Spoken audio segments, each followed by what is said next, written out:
the President Lula da सिल्वा को and हार्दिक शुभकामनाएं देता हूं De Silva. और मैं उनको And now I प्रेसिडेंसी का गेवल सौंपता हूं।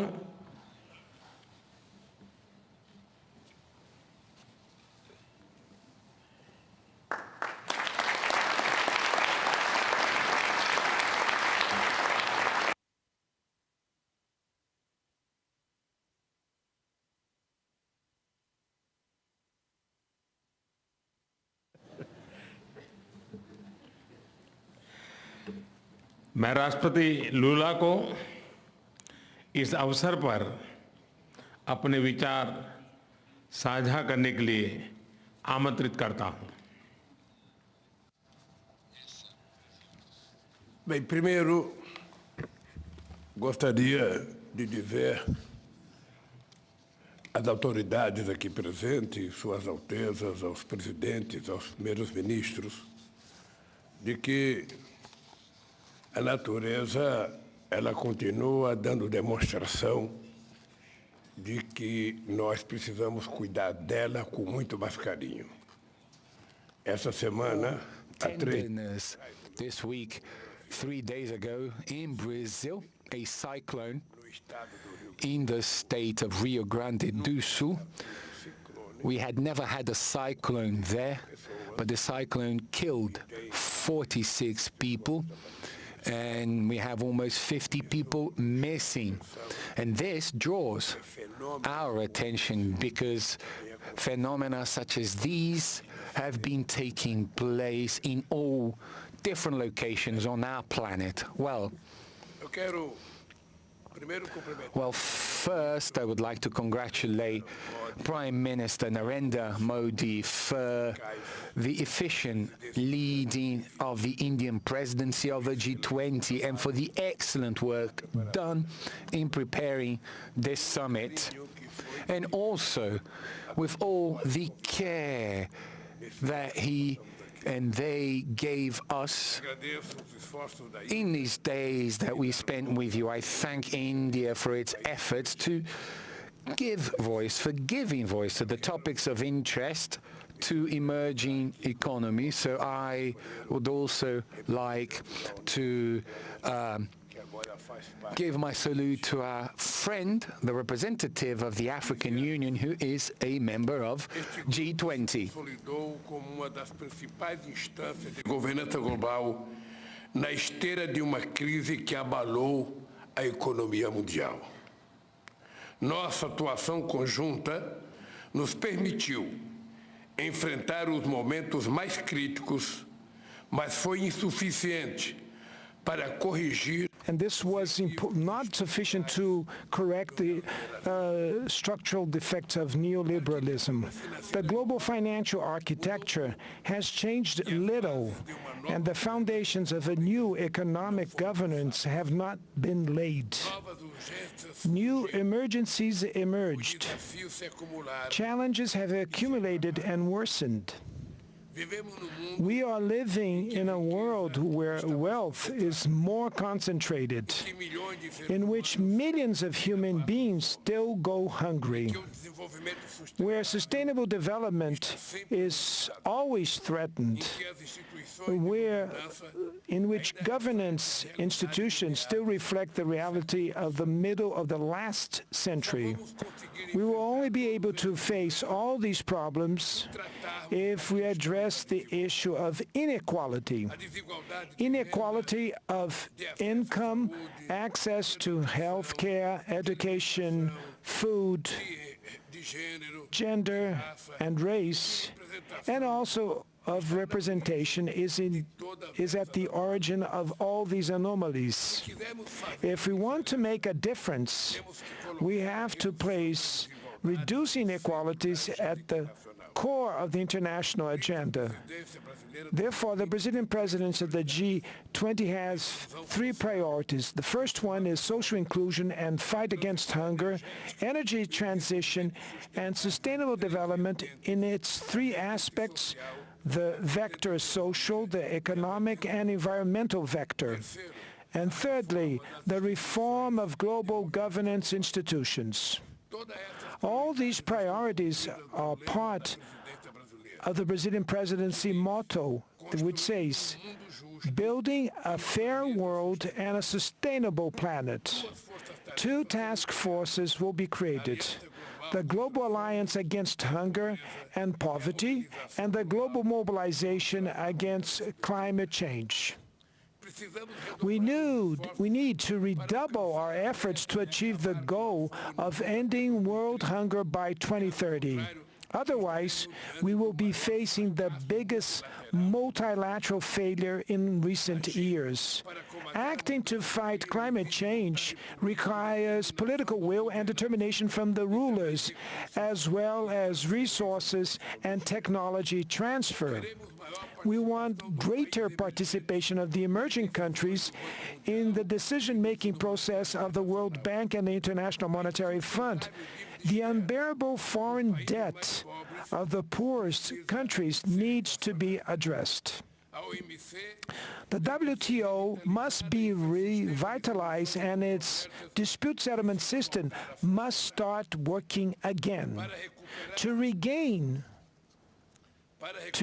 its political strength, the UN Security Council needs to count on the presence of new developing countries among its permanent and non-permanent members. The international community looks at us with hope because we bring together economies from emerging countries and developed countries in the G20. We represent 80% of the global GDP, 75% of exports, and around 60% of the world's population. To ensure that the G20 acts in an inclusive and coherent manner, Brazil intends to organize work around three general guidelines.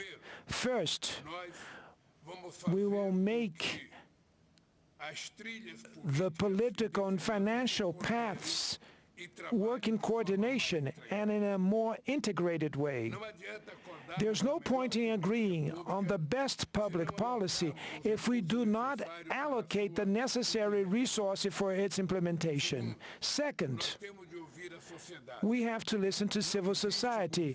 There are no governments without civil society. The Brazilian presidency will ensure that engagement groups have the opportunity to report their conclusions and recommendations to government representatives. Thirdly, we cannot let geopolitical issues hijack the discussion agenda of the various G20 levels. We are not interested in a divided G20. Only through joint action may we face the challenges of our days. We need peace and cooperation instead of conflict. The path that will take us from New Delhi to Rio de Janeiro will require a lot of dedication and commitment from everyone. The technical groups and the preparatory ministerial meetings will be hosted in several cities in all our 5 regions of our country. For that reason, we will welcome the members of the G20 with open arms. And we need effectively to the support of all the people here, including the track record of this successful summit meeting that was hosted by our dear country, that is India. I will be very much honored to welcome you all to the Rio de Janeiro summit in November of 2024. And before I hand the hammer here, I would like to thank very much to Prime Minister Modi and to thank to the Indian people for the competence that they had for organizing this event. And I would like to say, Prime Minister Modi, that I personally am very much touched emotionally when I want to pay a homage to our dear Gandhi, that we paid a homage today.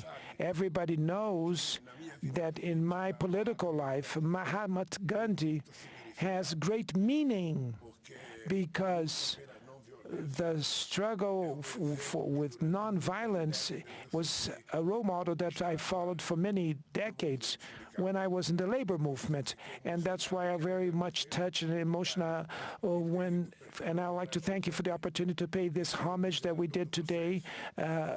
And I'd like to say to all of you that Brazil will take the chair of the G20 and we will make a tremendous endeavor to manage to at least try to do something as the same that our brothers and sisters from India did. Thank you very much.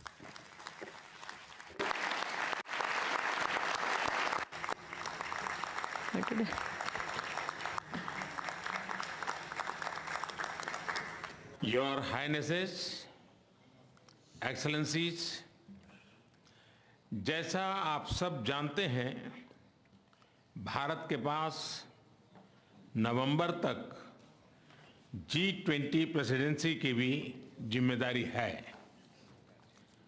अभी 2.5 महीने बाकी हैं। इन 2 दिनों में आप सभी ने अनेक बातें यहाँ रखी हैं, सुझाव दिए हैं, बहुत सारे प्रस्ताव रखे हैं। हमारी ये जिम्मेदारी है कि जो सुझाव आए हैं उनको भी एक बार फिर देखा जाए कि उनकी प्रगति में गति कैसे लाई जा सकती है।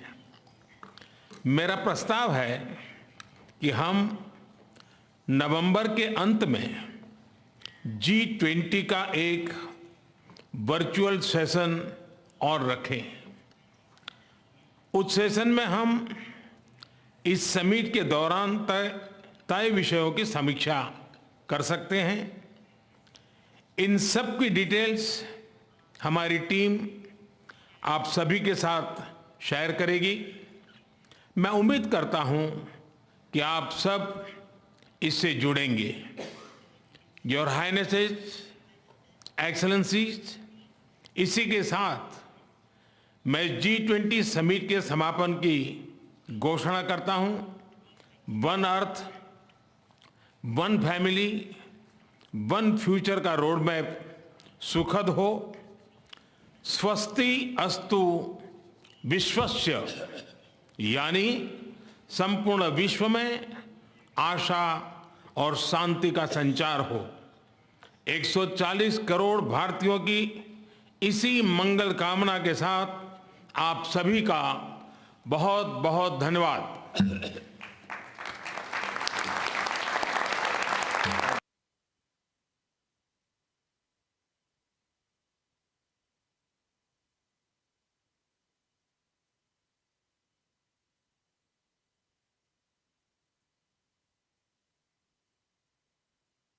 ये आप देख रहे थे सीधा प्रसारण, और इसी के साथ G20 का जो शिखर सम्मेलन था उसका समापन हो गया। प्रधानमंत्री नरेंद्र मोदी ने उसके समापन का ऐलान किया और ब्राजील जो अब अगला होस्ट